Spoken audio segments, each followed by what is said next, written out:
RPGs and monsters. I guess it's in the title, isn't it? Why do I not see us online? While I hit start streaming, Let me look. It's probably my end. it always takes a few seconds. Tim, are we out there? Anybody? Yeah, we're there. All right. It was working. Well, there you go. If we can get a minute of successful, technology for me, we'll count it a triumph. It's a win-win. It's a win-win. What's going on with my collar? I'm going to have to dress like Boyd Crowder and Justified. You ever watch that show? I watched like the first couple episodes, and I went to go back to it. It's on my list to go back to. Yeah, let me tell you, I think it is the best cop show I have ever seen. It is just the guy who plays. Get used to it, Wayne. Do what? They're giving me shit because I'm on here with you again. Oh.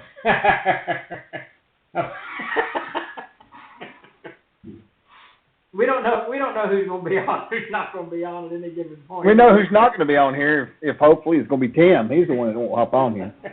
He's up tomorrow. He's got his. That's right. He's got his World Anvil. He's got to go. He asked me today if I was going to be on. I said nope. I'm going to be in the print shop, doing something or the other in the print shop. Good. We've about recovered from the holidays. But anyway, yeah, I got to get together with him later and get all that straightened out too. We'll be busy tomorrow. He'll be freaking out. Let me tell you, this company's gotten turned upside down, which is good. Means we're busy. Better than the opposite. Yeah. It's the Tim show tomorrow. Yes, it is. He's going to be talking about World Anvil. He has been hitting that World Anvil like an anvil. Like an anvil, nonstop. I've even just cut off part of the day to talk about World Anvil so I can get him the content that he needs. And I think he found oh yeah, damn it, my chair. Let me get rid of this squeaky thing. I meant to go buy a new one this weekend. I thought you bought a new one. No, I'm borrowing one. Yeah, the truth's out.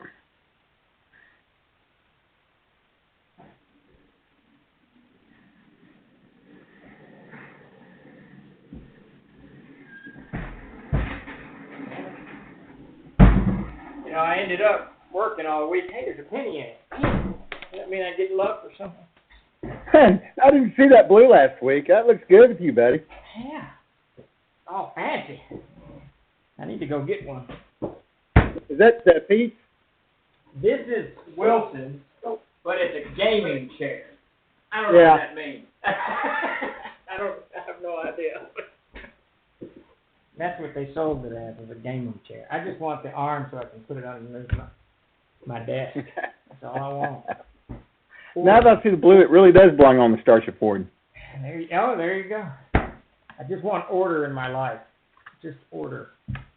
And a chair with arms that move would apparently bring some kind of order to my life. Well, I'm going to go buy one tonight, Red Dragon. I'm going to make it happen, so I stop squeaking. Good God, that chair is squeaky as a wheel. Yeah. Oh, let me see here. What do I need to do? Oh, yeah. Let's give it a couple minutes, let people wander in. We get a lot of questions about, especially when I'm at conventions, on running monsters and writing monsters for adventures and all kinds of stuff. So that's why I thought it'd be an interesting topic to kind of dive into monsters, sort of the things that we do when we're running various level adventures for monsters. I found that you need to get one with USB port speakers and fans. I'll just roll off down a hill at that point and I'll never come back. So if I could get my music playing, I need a Dr. Pepper, the little refrigerator thing, keep Dr. Pepper cold. I'd never stand up again. That'd be all right. But look, it's not squeaky. I like it. What I've discovered with Castles and Crusade, what level adventures are you running, Chuck, these days? Oh, me? Well, I've converted all my groups over to CNC, finally, thank God. But currently, it's interesting, my real-life group, we are playing in Forgotten Realms, because we switched over, and I made the error of trying to convert all the characters straight over instead of just starting over. It was a freaking nightmare, and now my players are on power gaming rehab because they can't handle not having all these amazing abilities and stuff and everything. So it's been a while switching everybody over, but we're keeping that setting. That's the first real setting that stuck with us when after Greyhawk came out. That was so canon filled. And I've not talked them into air yet. I'm trying. I've got codex laying on the table every time they come in there to play for them to look at, but we'll see. But they're actually started off in the Underdark, captured by the drought first level, which was pretty horrifying, and they've just now made it to the surface, and they're playing an evil campaign, which I don't typically do a lot of those, but they're doing all right. But this is the guys I grew up with. My other groups are all playing in Aired now, and I think I talked to you last night. The one that we're going to start on Tuesday is going to be. I'm on. What are you doing? My son's in here, like I don't know what he's doing. All right, but anyway, they're going to do like that southern continent. What did you call it? 𝚃𝚘𝚕𝚕. Yeah, 𝚃𝚘𝚕𝚕. And they're going to be doing, and let's see. I think some of them's in the crowd, so I'm not going to say anything about what's happening. But I've already got the premise for it. I'll tell you later about it. But yeah, they're going to be exploring that jungle-filled continent down there. I guess it's a continent, right? Yeah, it's a whole continent. Yeah. And it's actually kind of like Australia. There's an old Robert E. Howard story. I don't know which one it is. Where it begins, I think it's the one where he fights, I can't even remember. There's this ancient temple in the jungle that he's shipwrecked and he goes into, and there's an adventure, blah, blah. And when I designed that 𝚃𝚘𝚕𝚕 continent, it's kind of with that in mind. So that Aztec, Mayan, Polynesian ruins, what's that, Angkor Wat in Cambodia, that's the kind of stuff that I had in mind when designing. So I think that'll be perfect for what you're running. But I see Red Dragon in here saying that levels don't matter to you because all of your games are deadly.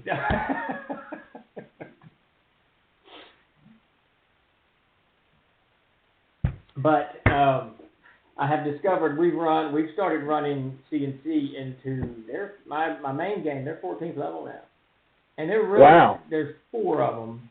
Yeah, 4 of them regular at the table, and they're really, aside from Ancient Dragons, there's not much in any of the books that they can't tear through relatively quickly.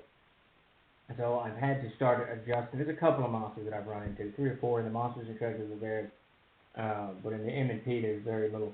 I've had to adjust quite a bit of stuff in order to make high level characters, give them some kind of challenge on some of these monsters. So that's kind of what inspired today's talk, was just some kind of thoughts on running monsters in RPGs in general. And you're right, we're running into kind of, you mentioned this last week, we're running into kind of the GM tricks of the trade is sort of overlapping the this talk, troll talk. So we got to somehow differentiate those two. As we're jibber-jabbering. All right, well, I think we can, yes, laugh, it really does. It's a whole different ball of wax from low level to high level. I think running games, I enjoy mid-level the best. I really enjoy about 3rd to 5th level. The monsters are still really challenging.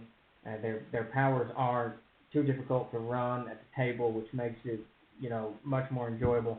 Plus, the characters actually can survive 3 or 4 hits without getting annihilated, as they tend to do at 1st and 6th level, 1st and 2nd level, especially the wizards of the party who just don't have as much hit points. So I guess, does 5th edition do hit points like the rest of the RPGs? A wizard's going to have lower hit points, or do they have kind of a standard at low level? Chuck, you listen to me? Yeah, sorry, I was asking your brother, actually. You don't talk to Davis. That dude will never stop talking. Yeah, I know. So I'm back. I'm sorry. I'm back. He'll be off on some wild blue yonder tangent about God knows what. What's he talking about? I'm guessing it's a tangent. He's wanting to know how to get on Twitch. Oh, yeah. He may be in a minute. I don't know. Tell him get in his truck, come over here, and he can get on. You come over there and hang out in the room with you. There's a chair right there. You can sit down. Man, I'm glad Tim's not watching today. We're going sideways. Is Tim not on today? No, he's in some kind of editorial hell, he told me. Oh, So. all right. I'm sure it's to do with Royal Anvil or some such business. Now, Probably something that we don't care, we're glad we're not involved in. So. Yeah, that's his bailiwick. So I was asking a question about 5e. I see 5e characters are across the board are more durable. Wizards are still squishier. Yeah. One thing about, I mean, I don't want to go on a rant about 5e because I was able to teach people that never played RPGs before, so it's good. But I will say that, you know, a couple things that I kept when I moved back to CNC, and you're going to love the first one. That's right up your alley, Steve. I kept the milestone experience. You know, I know you. So it works. It's working fine for me. It really is. So I kept that, and I liked the whole inspiration thing that they had over there. So I turned that into boons on my table, and basically I award a +3. They can have up to 2 coins. I have these little wooden coins I hand out in real life games, and on the table I actually create it. But you have 2 of those you can use. And I reward them for good ideals, storytelling. They can trade them off to other, you know, hand them out to other players if they're in dire need. It's just something to kind of give them something to reward themselves with. You know what I mean? And at the end of the sessions, I let them pick somebody who gets a bigger boon, so they kind of help themselves as well. So let me. But I like those 2 things about 5e the most. Let me tell you how I handle it. That's an interesting. I know we're way off topic, but we're the troll lords, whatever. We'll get to monsters in a few minutes, you know.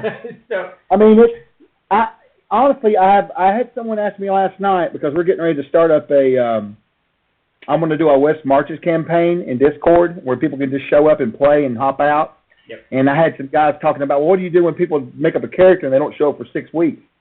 You know, obviously you start letting people have different levels, they're going to get punished. Yeah, you know, but then again, you're talking about real life stuff, right? Not like your buddies who come over every week or whatever. So I told them we would just have some sort of attendance points they could gain, and then when you got so many points, you could turn them for a roll on a magic table or something like that, blah, blah, blah. But it got me to thinking, you know, about experience.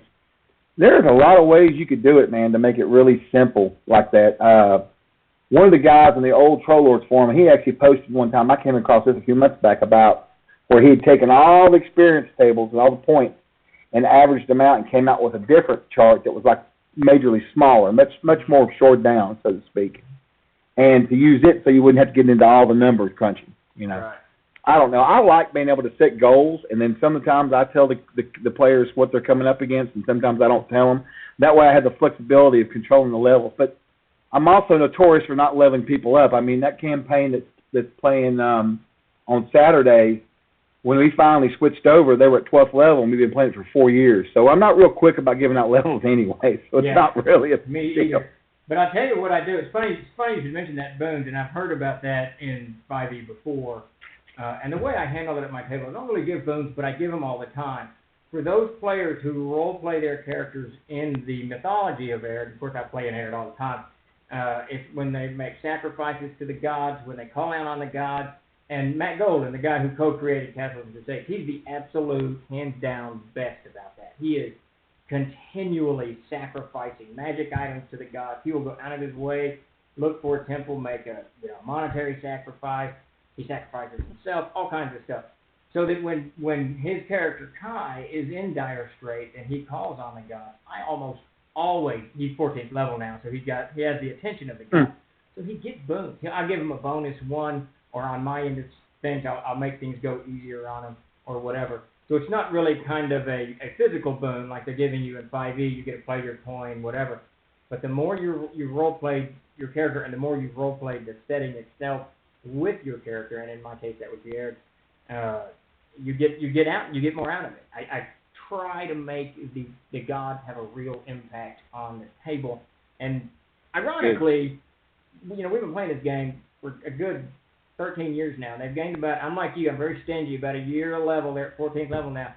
And no one else Chris has sort of picked up on it, but no one else has really picked up on where Max boons come from. It's almost continuous sacrifice. They're just always making fun of him because they give him a magic item and he invariably sacrifices it to a god. And it pisses everyone off.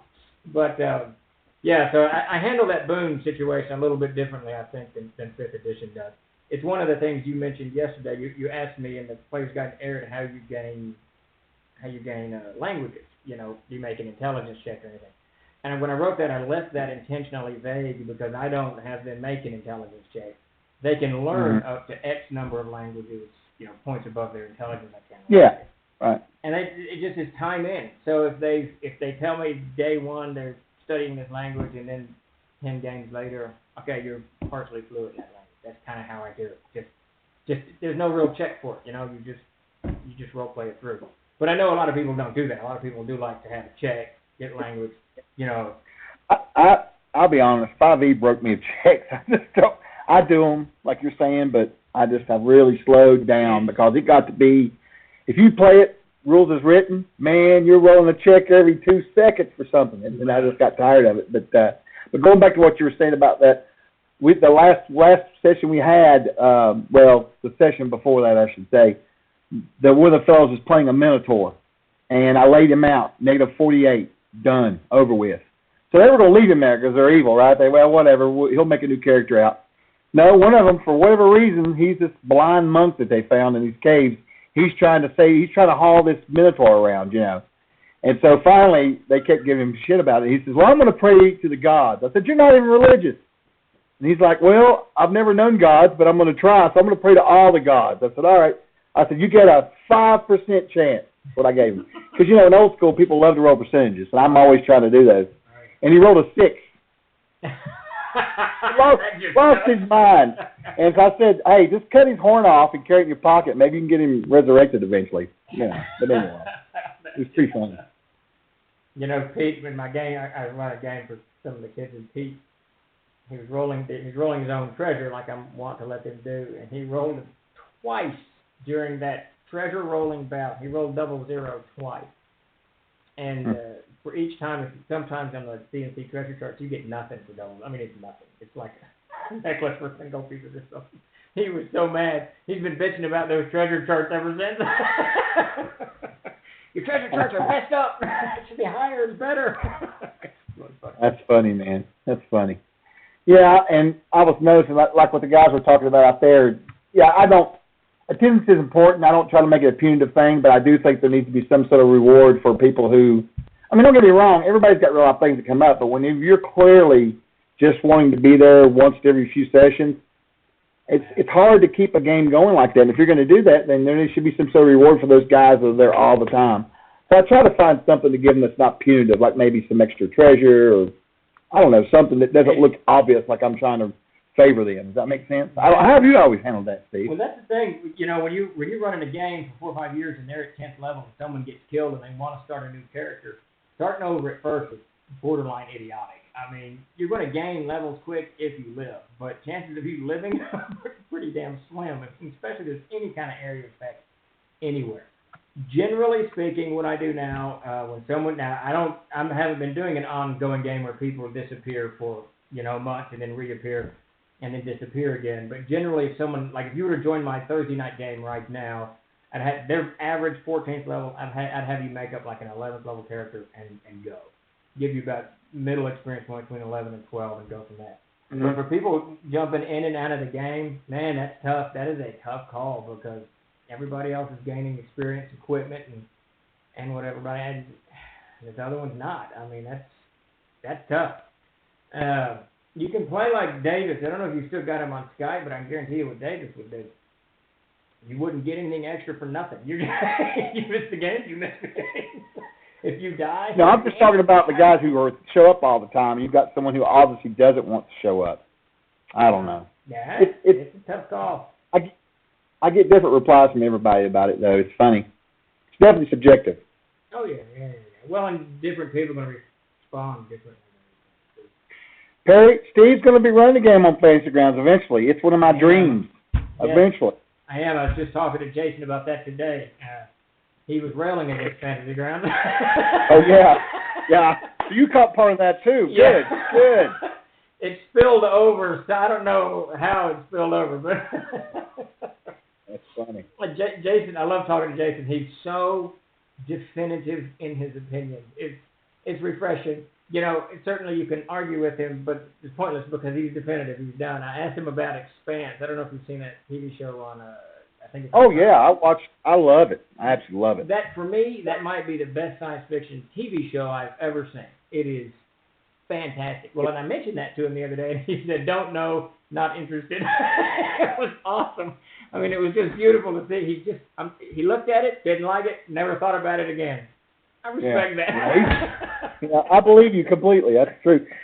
You know what really tears me up? Not getting off another side thing here about sci-fi, but you know the BBC's got this really kick-ass World of Worlds show, and you can't watch it over here. Oh, really? And it's tore me all to pieces, man. I see these advertisements, and I want to watch it so bad, and I can't. That whole Expanse premise is beautiful. Oh, it's good. They've done a really good job with it. Really good job. It's actually probably how we'll end up colonizing the solar system, as opposed to warp drives and weird-shaped aliens that look just like humans, except their faces are slightly different. AKA Star Trek and Star Wars. It's probably just going to be humans bopping around fighting viruses that we are somewhere or the other. But anyways, fantastic show. That and Justified. Go back to Justified. I'm telling you, great show. Fantastic show. We probably should have at some point talk about monsters. Monsters. Yeah, I'm sorry, guys. We're supposed to talk for hours. But anyway, monsters. We're saying the new place would be a few levels below, we've got to say. I'll tell you some good. You go ahead and start. I got some good things I'll interject about. Well, Commander Pete kind of echoing what I said. It's that when you bring in new players, it's tough. It's very, very tough. We tried the whole thing where back in AD&D days, you would start over at first level, and man, it was like a killing field. People just die in a heartbeat, especially wizards. You better play. Which one was it? The Ranger had 2d8, right? Yeah. So you could have a lot of hit points with a Ranger.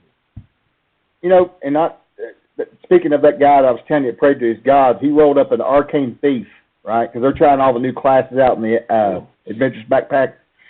And so when he first rolled his rolls, I thought the very first roll he rolled, and I've not seen this then, I was telling Wayne them guys the other day in the game, he rolled 4 6s. I haven't seen that done in years. I mean, without somebody cheating or lying or whatever, you know. And I thought, damn, he's going to make up some badass fighter, and he made up an Arcane Thief with it. And I was like, whatever, man. Yeah, he rolled an 18, a 17, and they were all laughing at me, and then he rolled a 7, and I was like, there we go. There's the faith evening things back out. That's right there. But anyway. The Lord giveth and the Lord taketh away. Yeah. All right, so on to monsters. I think is today's topic. Don't knock it. Man, I gotta echo you there, Perry. I played a gnome that had, now this is AD&D, he had a 3, it wasn't a strength, it was like a dex or a con or something. I rolled a 3 and I kept it. That was William Crowbill until he I think he made the 3rd level before he died. He was the one that I had spit tobacco so much that it kind of ruined Chris's game. The guy that was running the game started getting pissed off at me because I was just spitting tobacco all the time. Perry's combat clerk has somehow managed to escape doom so far. Every Saturday, he somehow managed to escape. I don't know how. I take it he's got a. I mean, I'm not pulling any punches, but he's got a strength of 7, and he doesn't sit back and hide either. He wades into the fight. Yeah. Well, you know, at the end of the day, that's really the higher strength's only giving you like a +1 or 2, you know, which is significant, but it's not a game changer. It, you know, in certain circumstances, but you can survive. It's a lot of it's just the dice. What the dice tell you to do, that's just the way it's going to play. And then you die. Yeah. All right. Combat clerics and stuff, man. I love combat clerics. Absolutely love it. Davis, when he played the game we're running now, he played the cleric. He played Braylon. And in order to not use spells and to force himself to be a combat-oriented cleric, he sewed his character sewed his mouth shut. And he was going to keep his mouth sewed shut for like 3 levels or something like that, so he couldn't cast most of the cleric spells because he needed verbal components. It was awesome. Nobody was happy with him because he couldn't heal anybody. But thus is the nature of the cleric. Now you got to sit down and play with Davis sometimes. That dude, he brings a whole different flavor to the table. Let me tell you, whole different. I wonder if we could get him to run a game at GaryCon this year, even something at night or something. I've mentioned that to him a few times. He thinks when he's running it that the thing is about Davis's games is they're extremely hard. All right, he's created the world of Inzaya is is brutal. Brutal. And the way Davis runs it, it's insanely good. I mean, I literally, Mac was happy that when we finished one game, he retired at 3rd level, and he had like 15 silver pieces. I was on my 3rd character at that point. Wow. So, anyway. They're just crazy brutal, and he doesn't pull the dice. So I think that he's convinced himself that most people don't enjoy his games, but they're through the roof fantastic. I mean, they are an awesome. Of course, I like the whole high chance of death. You know, I don't. If there's no chance of death, then you kind of take away the risk factor. Now I'm just sitting here waiting for you to tell me what you're giving me. you know what I mean? But in Davis' world, it's different. So I think he's kind of convinced himself that most people don't like that style of play, and I think he's wrong. I think he's a great. No, I think people love it. I think absolutely they do. I mean, you can only take so much of being a superhero, and being overpowered. Honestly, there's that fear. You've heard me complain before about people, and I'm not getting it 5e, but I'm just saying, the first time I ever ran a game with undead that could have life drain, and they laughed at the whites, I just thought, what the hell is going on here? So, the danger thing is important, I think. I think that makes it challenging. I mean, not to the point where they think they're going to die. We joke all the time about how I'm going to kill their characters off, but they know they have a really good chance of living. Yeah. But it's not going to be easy, Well, and that's the thing, and it shouldn't be. And that's going to give us a perfect segue into monsters, because, I kind of had an idea of what we could talk about today, but that life drain is a perfect segue into role-playing monsters. So we both have sat here and talked about we're pretty stingy with character experience and character level. It takes a while. And this started way back in Advanced Dungeons and Dragons days, back in the 80s, when I started running the big game, which eventually becomes kind of the core of the Winter Dark Wars and the Codex Verde, all that bullshit. I quickly dropped using monsters, or I altered them, that had level draining abilities. Simply because in those days, we probably played twice a week, and all year, no breaks, none of that craziness. Pile over to my apartment and we start gaming. And they still were only gaining a level every year of play. So you're talking, 700 games, they're gaining a level out of it. For me to take one of those games, or 2 or 3 of those games, and they lose a level or 2, you talk about either 1, demoralized players, or 2, a dead dungeon master, because someone's going to beat me to death and throw me off the board. One or the other. And that's one reason it's one of the first monsters I ever modified are those undead. Because running undead becomes insanely difficult on parties that have slow level acquisition, because you're going to knock their levels out. Which is, now if you've got faster level acquisition, it's okay. I mean, if you're gaining a level every game, which, I don't know, does 5th edition do that? Does it feed the fire quickly with level gain? Pretty quickly. I mean, in my opinion. I mean, it's like anything. You could stretch it out. But, yeah, it can be quick. The big thing about it is, most of everything that happens to you in a gaming day, it'd be a level drain or life drain, strength drain, whatever, damage to yourself, whatever, all of that magically goes away when you sleep. You wake up completely ready to go, as if nothing ever happened. And during the day, you have short rests that you can take, and they will allow you to actually regain some of your hit points back during the day, and also heal up some of that stuff, and also recover some spells during the day. So you also even have more during the day you can do. So it's damn near impossible, to be honest with you, for it to, I mean, you just bring the hammer down, What they've done is they've softened the monster too much. What I ended up doing with Undead, and I actually meant to bleed this into PvP, I didn't, because I don't like to govern the way people game with the rules that we're making. Really C&C still needs to be a game system where every GM can sit down and kind of adjust it to the way that he or she wants, and the way that their players are going to respond to. But one of the things I do now with, instead of level drain, because if you take a white and you take away its level drain ability, it's really just a skeleton, with a higher hit dice. It can't do anything.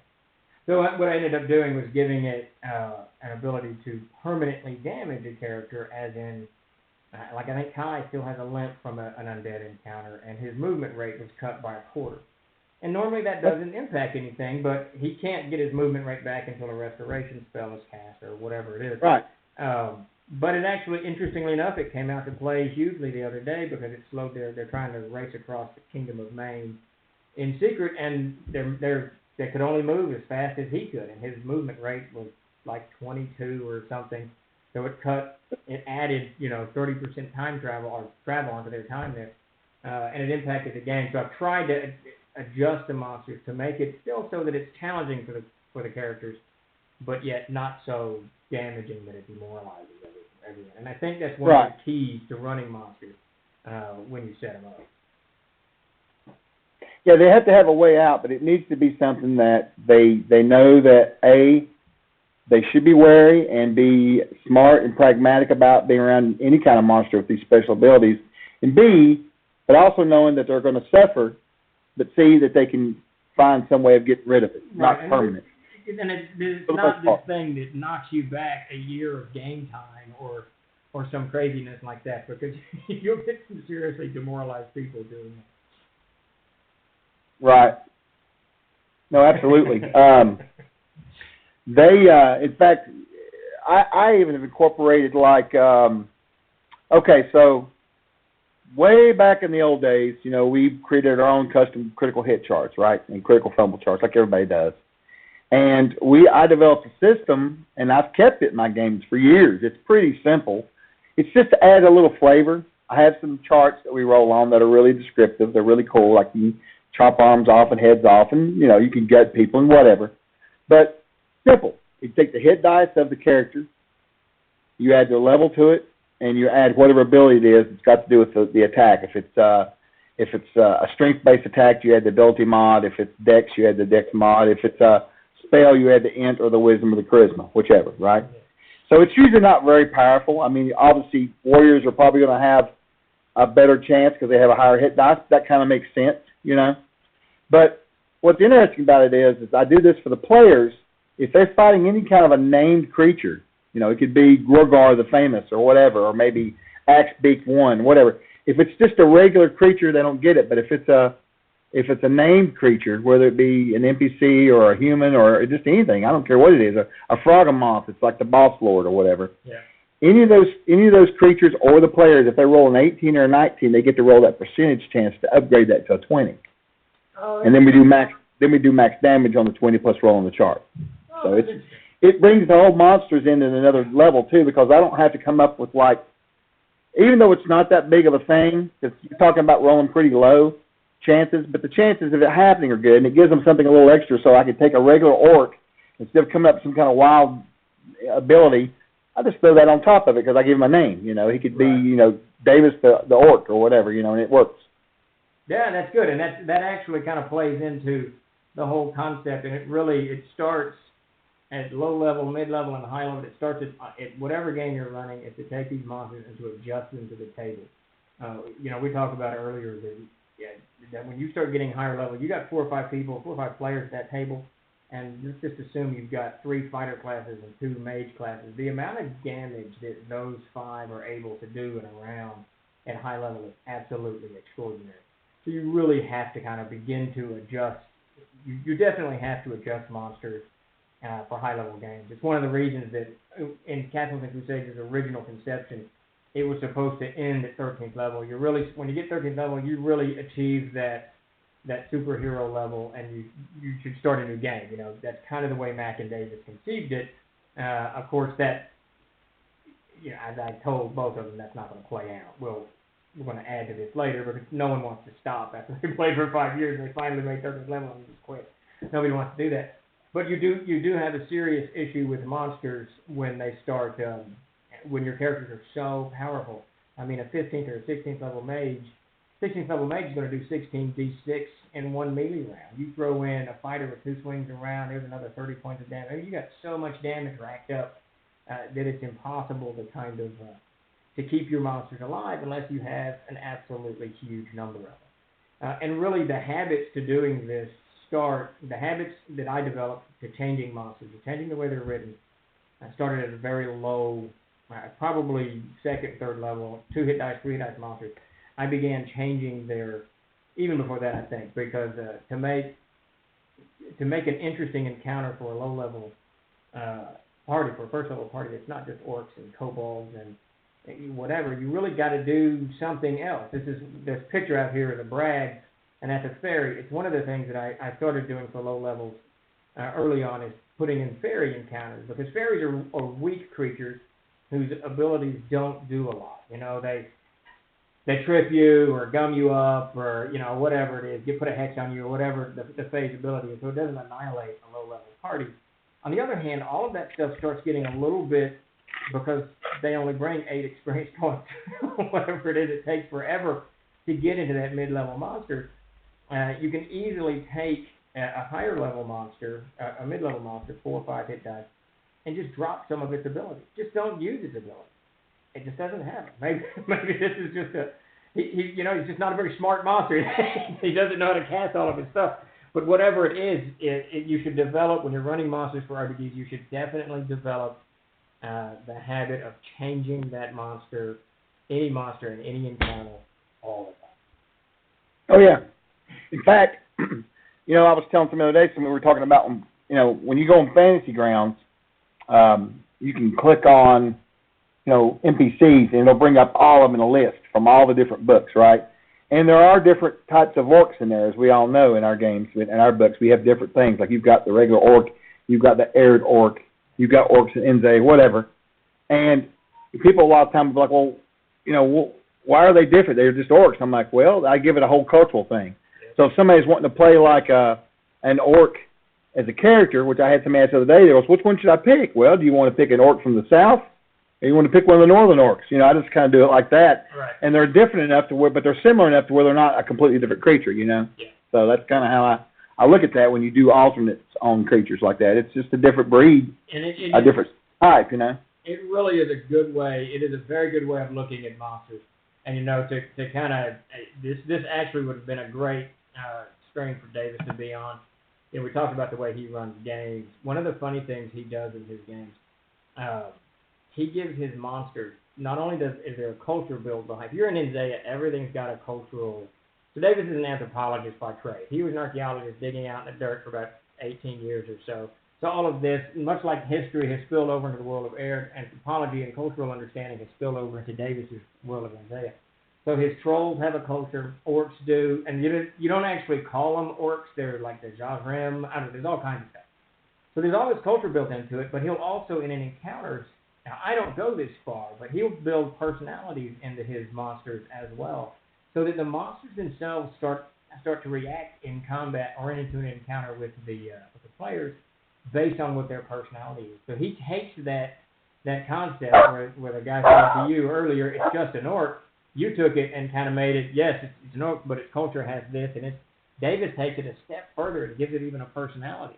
So it really makes the encounters for Davis, in Davis's world, and in anyone who's running a game like that, very, very personal and very unique. It's very interesting.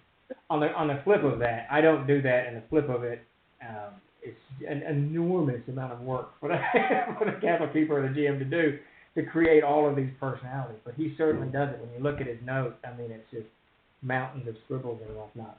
But it does lead. I remember we fought 2 trolls, and we slew one, and then the other one grabbed the arm of that one that we had slain and had ran off. We pursued it. I was going to kill it, and Laura was like, no, we shouldn't kill it. Just let it go. And I had this big ethical argument, and finally I said it's evil, and why is it evil, and all this mess came spilling out. But once we got into the actual lair to burn out these 2 trolls, we found out that it was actually just a troll's mate for life, and it was basically a married couple that were out gathering food. We just happened to be the food, and she was trying to rescue her husband who had been slain. So, I mean, it added this whole new dimension, and then Laura really didn't want to kill him. I've got a story for you. I've got to tell it. All right. So one of my groups, my Tuesday night group, they just switched over to CNC. The very first adventure they ever ran in 5e was Storm King's Thunder, which was kind of like a giant thing, kind of like Against the Giants, sort of, but a little different. But the initial premise of the adventure is they go into this village that has been overrun by these goblins, and they clear them out. All right. So they're going in there and clearing them out. And one of the guys, the group's neutral to good, okay? And, you know, I apologize if this people think this is kind of strange or kind of maybe offset a little bit, but I'll try to be safe with what I say here. But long story short is they're going through this town, and this one guy comes upon there's an old tower that was part of the walls of this town, and he opens it up, and there's a young female goblin in there, right? So this guy's always wanting to play his characters he's really into role-playing and story, you know. So I don't know what to expect from him. He goes in and starts talking to her. First he knocks her out and then ties her up and then starts talking to her. And he starts giving her poems, like talking poems to her. I'm like, where are you going with all this? This is not at all. Needless to say, they ended up hooking up, all right? So this is the great part about it. So then she escapes or whatever, and they end up fighting off a bunch of more goblins, and they went on with their lives. And then literally about a year later in the campaign, she shows up looking for child support with her brothers. Big old hobgoblins, you know. It's great. Well, that's personality in itself. Yeah, so, you know, monsters can have a great deep storyline. You can make them have all kinds of personality, man, if you want to get into it. It was great. I had the whole family there, and it was good. That actually, and Red Dragon he just said changing monsters up is a necessity if you have experienced players. Yeah, and absolutely. Not only is it a necessity, but once you get in the habit of doing it, which is a good thing, so when you're running monsters in RPGs, just from the very beginning getting a habit of changing it, that's a great thing. But it also adds, much like your Tale of the Goblin Wooing does, it adds a level of depth to the game and enjoyment that what you said. They're just cracking me up out there. Adding this personality to it just gives a certain amount of depth to the whole encounter, to the monsters, and all of it that players are going to remember. Definitely when you do that. So mixing it up any time is a good thing. I think we missed a comment here by Carl. Hey, Carl, how's it going? Yeah, Carl's got a good one there. He's in my neck of the woods. I have a game where a wizard has done magical science experiments on goblins, and there are goblins with unicorn horns. There you go. That's like what is that book, The Island of Dr. Monroe? Is that what it is, where the doctor's making all of these monsters out of something or the other? I think that was a book. Yeah, it's a book that was made into a movie. I think I'm dating myself. I don't think that anybody knows what The Island of Dr. Monroe is. Which is really... Yeah, Dr. Monroe, that's it. Yeah. Which is really a book about monsters, which is what we're talking about today. You're shaking your way right in there. You know, and I was looking at what was that comment I saw there? I said, it's not the one about Moon making fun of my games. My games are adventurous, okay? And they're real. There's love, passion. But, yeah, we were talking about, I forget who it was. I think it was one of those guys that said about necessary for changing up the creatures. My guys in my real-life game, the ones I grew up with, they are such hard asses. Every time I throw a monster, they're immediately starting to dissect what he can do. Oh, don't do that. They can do that. So I definitely have to change it up with them guys. Because they're all about knowing what's going on. They think they know all these creatures. So it just tears them up when I come up with something brand new. It blows their minds, you know. The first time I ever actually changed a monster, and I think I've written about this in Jim's Tricks of the Trail. Sure I have.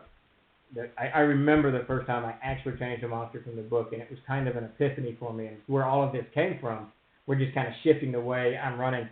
Because back in those days, we were playing AD&D, and Matt Golden had literally memorized verbatim the monster manual. And I remember we were fighting an orc, and they had done like 9 hit points to it in one round, and Matt said, the orc's dead. And it made me angry enough in those days I was an angry DM, so it made me angry enough behind the screen that I just added 4 hit points to it. And every time they would hit it and do more damage, Mac would shout, it should be dead, and started tracking how much hit points. And then he figured out around the 70 hit point mark, he figured out that he was adding hit points to it, so he quit saying that. And they ended up killing the orc. But that's actually what kind of taught me that I really do need to change these monsters. Because Mac minimally, but pretty much after 4 or 5 years of experienced players, someone's doing it, they're going to know what these monsters can do. So you really, really got to change it up. I will throw. One of the things I do is I like to just change the color of their skin. You'd be surprised how much they'll throw off a group of people when they run across the blue goblin or whatever, Oh yeah. See, and that's what in David, in the world of Isaiah, they're colored like that. I mean, there are blue goblins, there's green goblins, there's red goblins, and they're each called, there's a name for it, Jim or whatever the hell, his Czech linguist and what have you. So definitely doing that. Now I tell you, one of the things, and I kind of want to throw this out there, it's something that I learned late in my GMing experience, and I'm sure other people have had a lot of experience with it, but damage reduction.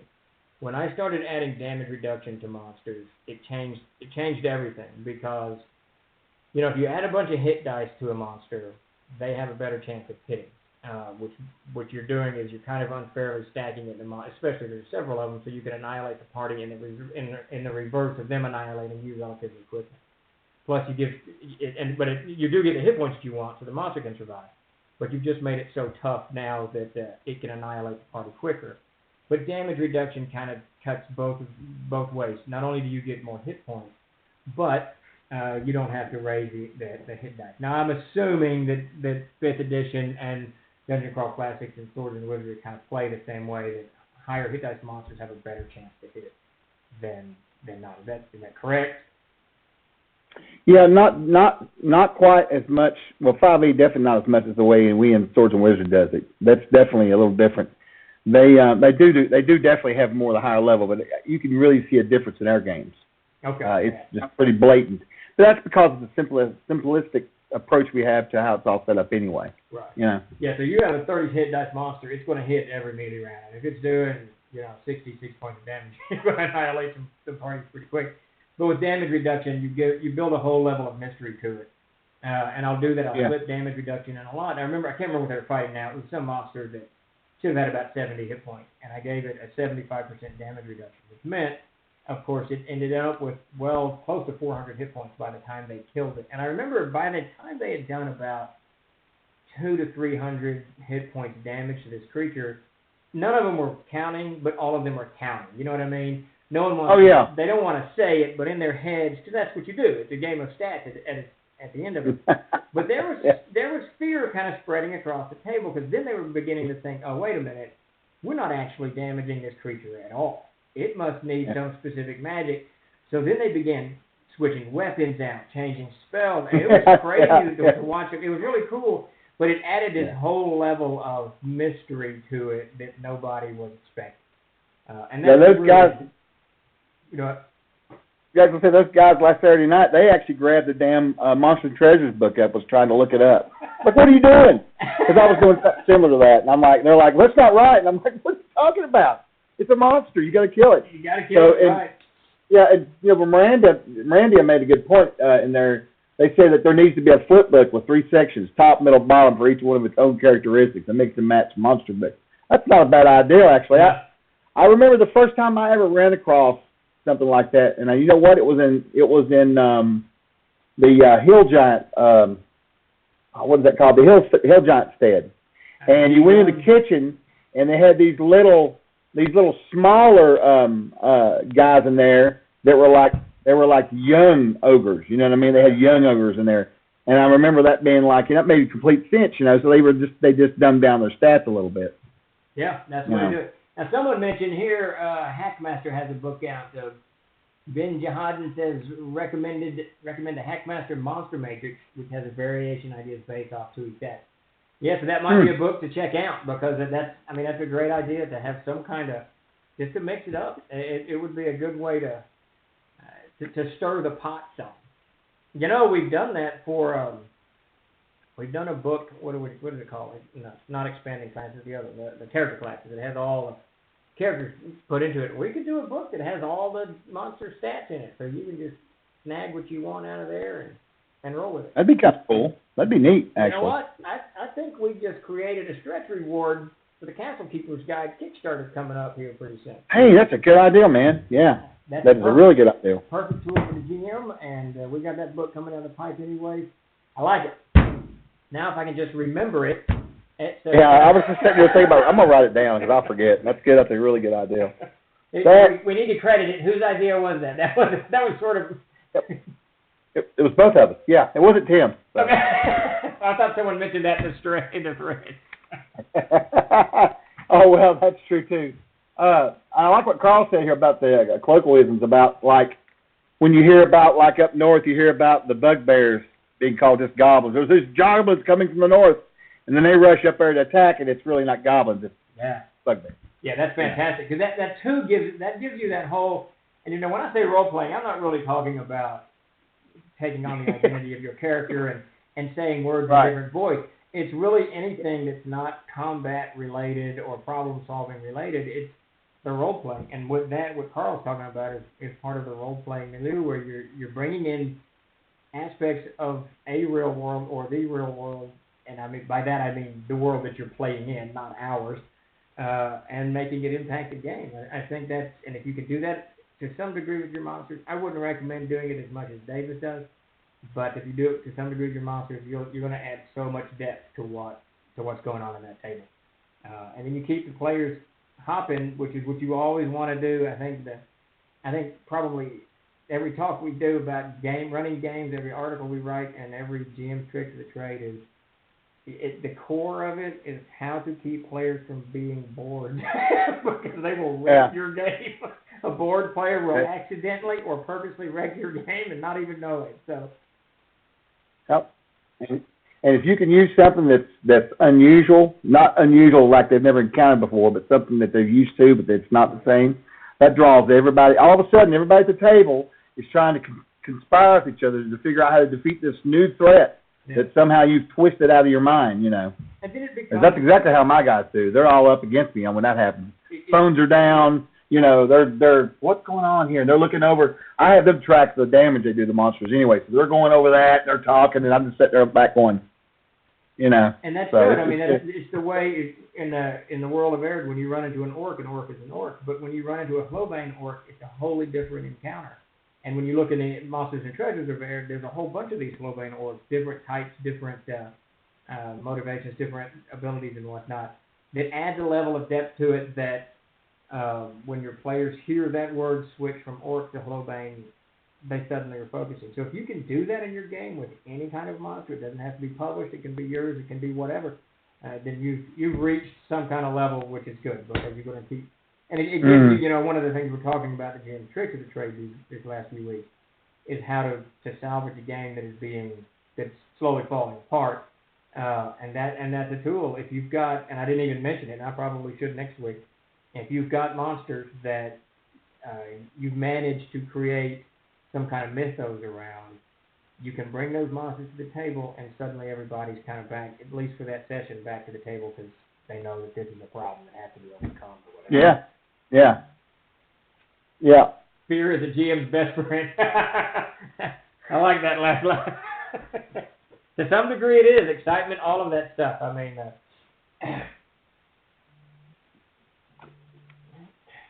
what is despise? Oh, really? Carl's going to do on the podcast, the Crusader podcast, they're going to do monsters. No, good deal. Yeah, Carl here does the Crusader podcast, right? And they just did one, Jim Ward, I think. Right? I think so. I think Jim was on there, yeah. That's the last one. Yeah. Yes, there we go. There's the answer. Rhino, I do that all the time, too. I rename my monsters all the time. I'll give them, I would stay away from, I try to stay, not all the time, but I do it quite often. I'll rename them with a descriptive name, like large, I remember once they ran across he was a giant. It was, I don't think it was a hill giant. It was, it might have been a hill giant, but he was small. And he carried, he used a big old frying pan for a weapon. And, I gave him a name like, large-looking giantess-like orc with frying pan or something like that, whatever. It was real descriptive. And they just flipped out over that. And it wasn't nothing really special about it other than the fact that he had a frying pan. But the fact that he didn't have the name Hill Giant on him, they lost their mind. Absolutely did.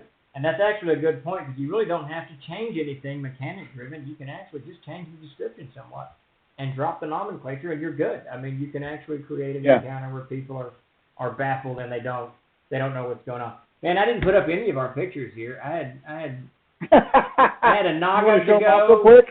I had the Bone Fields, which I think is one of my favorite pictures we've ever done. And then I had the Moggerel here from the World of Erd. Cool. Oh, yeah. So I just did a quick cycling through our... I like that one. Oh, what is that thing right there? That's the Moggerel from the world of Erd.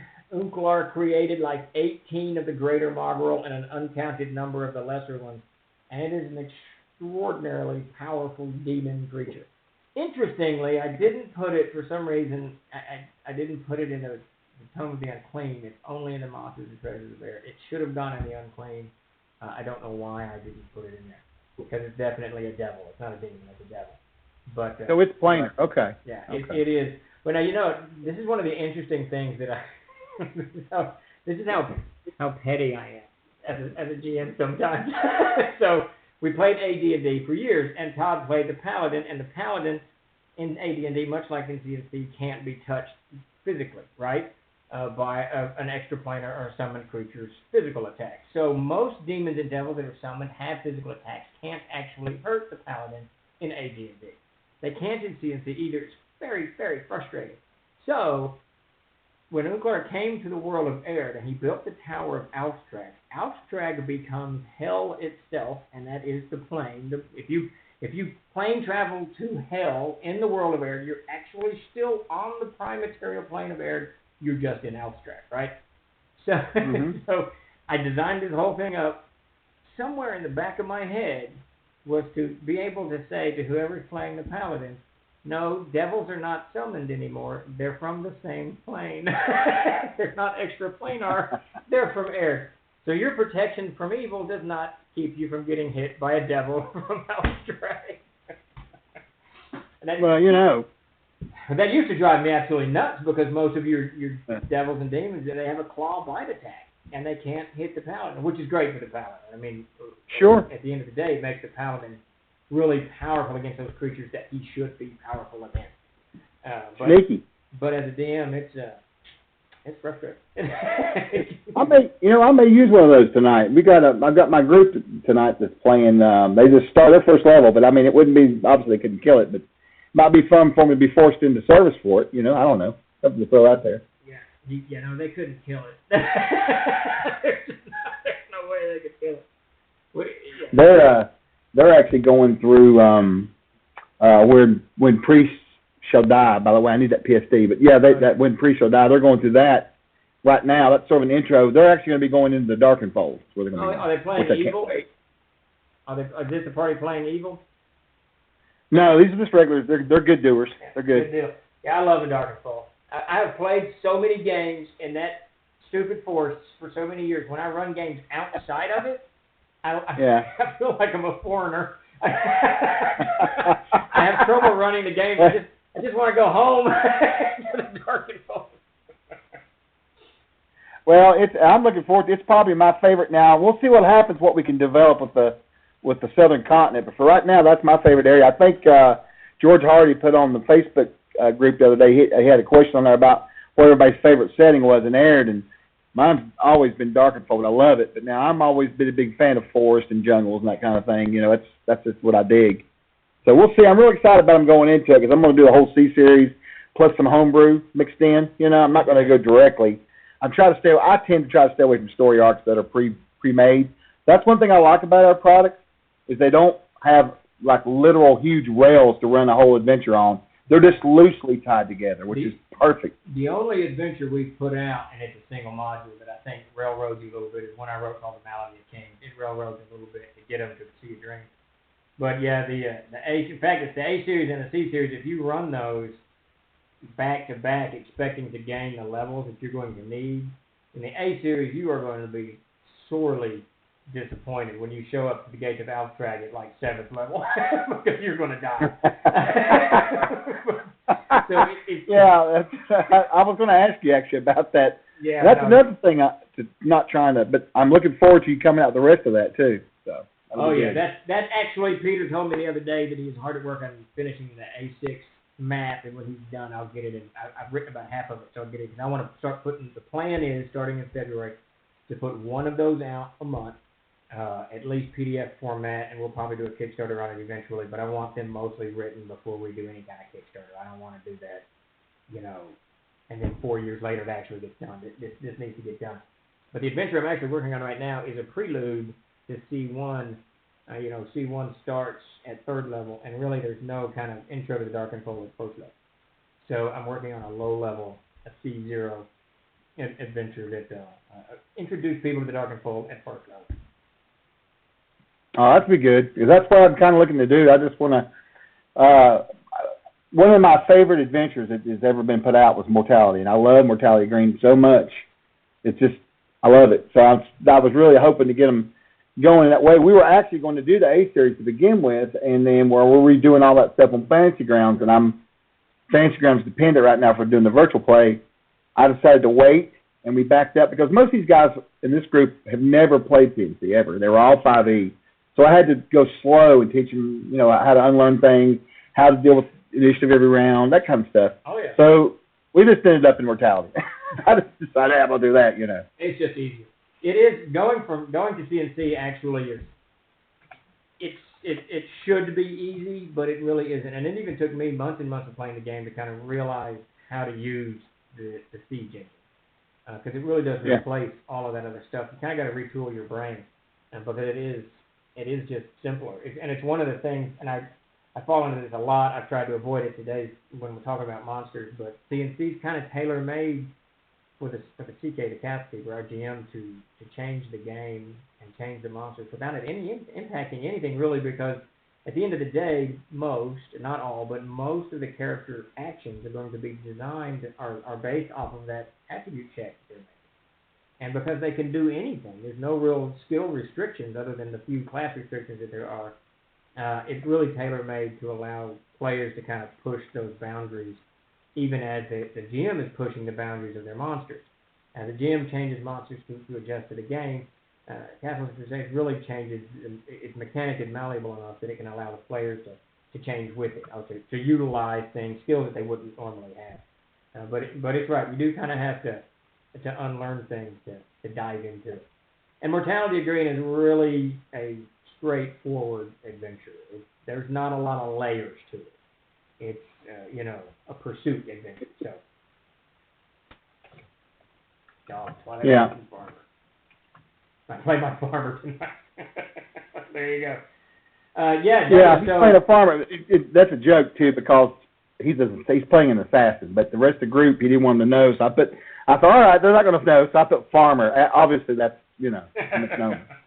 Well, it's just ironic, because I wrote the story for Talarian Uther last week, and today I'm writing, after we're done here, I'll start writing the story on his wife, who is Trieste of Emerald, and she comes from Yeoman farmers that are somewhat landed gentry, so I'm going to have a lot of farm stuff into the opening sections of this short story I'm writing. So who knows? Maybe Moondog's people are related to the tale that I'll weave this afternoon. Possible. It's hilarious, Steve. So this game I play on Monday nights is a bi-weekly game, and so last night he was joining it. He's like, I'm not playing. He was going through the classes. Oh, we were in Discord talking about it because we decided we were actually going to try to play another session. I said, listen, guys, it's taken us over a year to get to 3 levels of this dungeon. A year. If we go the whole 6, 7 levels, we'll be here until we're 80 years old. So we went ahead and just stopped and started making new characters. And he's like, well, I'm not going to play an assassin. I've already got one on Saturday's game. So when I logged off last night, I looked at this character. Guess what the class was? Just take a guess. It was an assassin. Yeah, so he's full of it. He's all about the death attack. And every time somebody plays one now, I remember about that kid in GaryCon last year that kept doing, in your big game, remember how he kept doing the assassin attacks all the way through? That's all he did? Yeah, he kept doing the spot. You're like, whatever. Assassins are hard to run in force. They really don't have a lot of force skills. Pastoral spell, I love it. Absolutely love it. So, Carl has an interesting question here. He says, could you both speak about one of your favorite low-level monsters and high-level monsters? Oh, gee. I know what mine is right off the bat. Go ahead. Okay, so my favorite low-level monster is probably kobolds, because, people laugh at kobolds, but when you have to encounter 30 or 40 of them at one time, they're not funny anymore. No. When they're all over and they're swarming you. I love that about how they just roll in on you. And for a high-level monster, at the end of the day, I love liches. I love liches. I love everything about them. I love them. I like to incorporate the whole idea of a lich into monsters too. Like I've had all kinds of different types of lich kind of creatures over the years. Not just a humanoid lich, but I'm talking anything you could think of. If it's got some sort of an intellect, I've tried to do stuff with, like Draco liches. Love Draco liches. That's probably my favorite, actually. That's so there funny. you go. I'll stop there, but that's my two. I think that I don't do a lot of undead. I don't know why I don't bring the undead in very much into the game. But probably at the low level, man, it's going to be a pair between a goblin, which in the world of Arid they're creatures that are kind of evolved with a great love of water. So it always involves water with the encounter, which I absolutely love, because there's so many things you can do with water, from drowning to attribute checks. There's all kinds of stuff you can do with water. So goblins, but I have to say I'm torn between goblins and wolves. I absolutely, when you're first level, a wolf encounter can be so insanely deadly. And if you ever watched any documentaries on how wolves hunt, because they don't do these frontal attacks and all. They nip, they maim you. I remember once years ago, this was kind of a huge, a hilarious eye opener for me. Todd and I had 3 dogs, 2 blue heelers and an Australian shepherd, and the shepherd was big and the heelers were small. And that shepherd kind of ran those other 2, pretty good. And actually I had 2 other dogs that were old. But anyway, so these 3 we'd come out playing soccer. And these 2 dogs, all 3 dogs kept chasing the soccer ball and all that kind of stuff. Well, Todd was running, and I kicked the ball to him, and before he could kick it back, now Todd's a big guy. Some of you probably met him. He's 6'1" or whatever. He's a big guy. Oxy, the shepherd, was running behind him, and she nipped him in his hip, right? She bit his hip. Now, she probably weighed 30 pounds or so. And as she bit him just a little bit, her momentum threw her around him, and he spun somewhat because the weight, and she just let go. But as he spun, one of those healers came in and hit him again in the leg, and then he spun even more, and the other healer hit him again. They topped him. I mean, they spun him around, and he landed on his ass like a fallen. It was a tree. I mean, it was hilarious. And I watched this from 40 feet off, going, "What the just happened?" Those 3 stupid little dogs just took Todd down in less than 2 seconds. It was amazing. And it kind of gave me this new idea that a way to run wolves. And so a wolf encounter in my game can be extraordinarily deadly, vicious creature. Right. And at high level, man, I got to say it, and I know it's everybody's whatever, but I love a high level dragon encounter. I rarely do them. I mean, it is once every 3 years maybe, and I do not want that dragon to die, so I play that dragon to the utmost. And in the world of Arid, of course, I don't know about other systems, but in Castles and Crusades, that dragon can do all of his attacks. Oh, yeah. I mean, it's got to. They got to have all the attacks, man. Wing buffs, claws, spells, We ran everything. One the other night. I did like 80 points of damage to Todd in 1 melee round. Excellent. Yeah. Excellent. So I gotta go with the dragon on that. Dragons have to be feared, man. That's why I even top it with Dracoliches. Well, but they should. And Not enough they're a dragon, but they can drain your level too on top of it. I think I've run 1 lich encounter that I remember.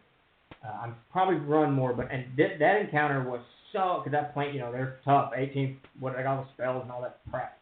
That encounter was so tough. It is legendary at the table. We talk about it now because they got to be, man. If you're going to fight that big one, like this Mongrel that we're looking at here, if you're going to fight it, it's got to be memorable. Everybody's got to remember it. Yeah. Yes, I agree with Carl. Animals are great, and of course, dragons should be apex hunters. Last you're absolutely right. It's funny. That should be it. Well, I mean, both fit the spectrum, They really do. So I think that's about all we got today. I do have a few announcements. Real quick. Let's make sure. I think you already plugged it, but plug again. We're going to. I got you. Yep. Games is running a Kickstarter launch this morning. Go check that out. I'm not sure what it's called. The collector's edition of Swords and Wizardry, right? Is that? It is. It's a collector's edition of Swords and Wizardry. It's a really sharp looking thing. They've got some really interesting thing in there. They have almost doubled their stretch goal already today, and it's only been up for an hour, maybe a couple hours. I'm not even sure how long now. Yep. It's almost at 24,000, so they're doing really good out of the gate, which is great. We like to support those guys. They're a good bunch of people over there. Bill and I go way back. What's that? Bill and I go way back. Oh yeah, definitely. You guys have been around forever. I mean that in the nicest way. Hold on, that didn't sound good. It's getting there. So, everybody that's hung out this long, I really appreciate it. I want to give away a couple of gift subs today, if I can, to the crowd. If that's okay with you guys, I'm sure it would be. I want to give them out right now. So let me go to here, and let me go to where I'm at here. Got to learn this. I'm in the back end here, so it's a little different for how it works. But well, Douglas put up the title of it, the Collector's Edition Box Set. Well, you want me to do Kickstarter announcements while you're doing that? You can. Yeah, go ahead and talk about that, actually. That would be good. All right, so just some quick updates on Kickstarters. One that's kind of out on our field is the Marmar Tomb, the Memorial Tomb. It's in editing now, and now we're just kind of in a wait for Mac to get done with the editing scene on that, and I've asked Benoit to start sending over art, and he's been doing that, so we're slowly kind of piecing that together. The NPC book, Davis is hard at work on it. He's finished Cleric's Robes and there's something else. He's also finished some more stretches on the Of Gods and Monsters book, for those of you following that one. Then we've got tiny little bits and pieces of our classic edition rolling out. And that product, the Castles and Crusades Collector's Edition white box, is now for sale on our site. Go check that out. You can scoop up a copy. The art orders are out for the Starship Warden. We should be actually releasing the PDF of that relatively soon. Amazing Adventures 5E final edits are going in. Jason wanted to give it one more read, so that's happening. Peter's got about a third of those edits in, and that'll be done. And then there's one more in there somewhere I'm forgetting completely. Jacksmore. So Jacksmore, I'm sending all of the appendixes, which are the contributions by myself and Davis and Bill Webb and everybody else, to the Seat of Jacksmore to editing this afternoon. So we're on target for that one. I'm done. Go, Chuck. You got it. I lost you. I got no sound. Yeah, I'm sorry, my son came in. My dogs anyways, are convinced that we live in an apocalyptic environment with mutants out there that just constantly are attacking, so it happens, you know. Yep. There's nothing I can do about it, unfortunately. All right, well, I think you got everything loaded up? I think we're done? Well, I thought I did, but now, hold on just a second here. Oh, here it is. It should work this way. Yeah, here we go. So I'm going to give out 3 gift subs today, because it's been a great day, and, all that good stuff. And let me look here just a second. I'm having problems. Just a second here. While I'm doing that, though, I do want to plug this, and you can tell them about this, too. Where is that at? So tomorrow at 1 o'clock, we are going to have another show starting for a while, and it's going to be about our World Animal Show. It's going to be, and Tim's going to be running it. He's going to actually be streaming. I want everybody to come in here and give him a hard time. No, but actually he's going to go through and check out and show you parts of the back end of it and how it's looking. And a lot of the people that are in the channel now have been helping work on that. A lot of you guys are devs. I'm pretty excited about that, because it's something new we started, and they'll be here to kind of answer questions too and hang out with you guys. It's going to be a good thing. I think Tim's going to, am I right? He's going to try and do it every week. For a while? Every other week. We'll do a World Anvil every other week. Definitely. So you use the word dev. I suppose that means developer?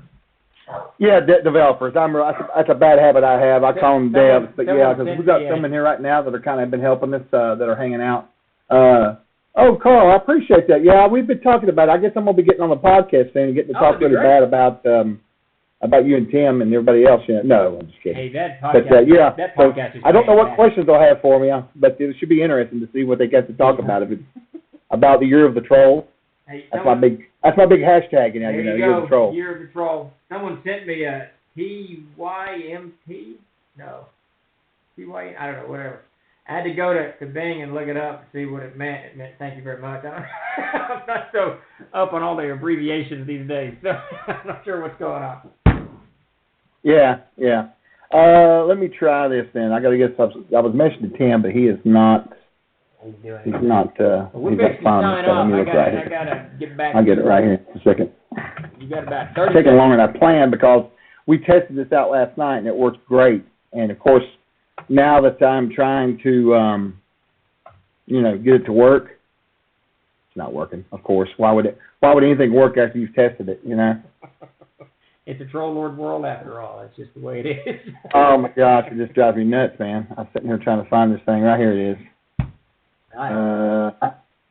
Okay, I think this will work right here. Yeah. All right. One memento. I apologize again. Maybe if I get this to work now, it will. Let me try this. You Well, can I do tell it. you what, Yeah, there's nothing like technology, isn't there? We have faith in you. We'll see. So you guys have any final questions? I forgot to ask that question, actually. Anybody else got anything else they want to comment on or ask about before we end this stream? And I'm going to get a new chair today.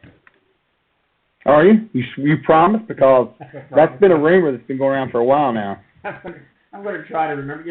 I don't ever go to that direction. That's south, but maybe I'll just go that way. Go get myself a new chair. Well. All right, we done. I got to get I'm typing as quick as I can. I got to get to it. I'm notorious, and these guys will tell you that hang out with me in Discord, I am notorious for typos. I can't type worth a shit anymore. I don't know if my hands have just become ape-like, and I can't do anything about it or what, but... I can type pretty good. I just can't spell for shit, so... You can't spell? I don't believe that. You're a historian. Never mind. Yeah, that's right. I got you. All right, so let's see if this happens here. Okay, here we go. Here we go. You got 10 seconds. All right. We'll stop this screaming. Oh, Tim's done creeped into the channel to see what's going on. Now he shows up. All right. Boom. There we go. Looks like Rhino's got a sub, Commander Pete, and Tim has got a sub. What did it do? Does it randomly do that? Do what? Does it randomly do it? Yeah, it's a random thing. But I think it's funny that Tim got one of them. That's awesome. Didn't he miss this entire string that he shows up and he gets a free sub? Yeah. Way to go, Tim. Listen, everybody, thank you for coming, guys. It was great. Again, come by tomorrow and see Tim. I don't know if I'll be with him or not, but he's definitely going to be talking about World Anvil. So. Yeah, definitely. Thanks, everybody, for showing up. We'll be here tomorrow at 1 for World Anvil, and then again on Thursday at 1 for GM's Tricks of the Trade 37, I think, 36. And I think Chuck's going to send a poll in at some point to see if we want to move that show to later in the evening or such and such and such.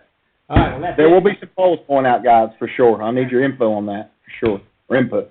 Week of the Trolls, yep. All right, so with that, I'm going to log off and plunge back into the world of air. Thanks, everybody. All right, see you guys. Thank you.